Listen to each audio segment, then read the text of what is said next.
sa ombudsman. Kung ano-anong mga ginagawa nilang dahilan. Kaya siya daw i-dismiss ng ombudsman. Kasi may bago silang pinalitan nila si Castillo ng ombudsman.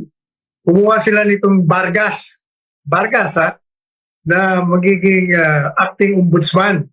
At ang balita nga, itong si Vargas, i-dismiss ang kaso. At napatunayan, ay hindi naman itinatanggi ni Remulla na yung asawa ni Vargas, acting ombudsman, ay kaklase niya. Kaya dapat hindi si Vargas ang mag-resolve nung kaso ni Remulla sapagkat may conflict of interest. Bakit hindi siya nag-recuse? Masyadong maliwanag, nagkukutsabaan kayo lahat para may pasok niyo si Remulla. Kaya dapat hindi nyo ipagpilitan si Remulla, Mr. President. Talaga bang ikaw gusto mong sirain ang sarili mo? Ang hirap mong ipagtanggol.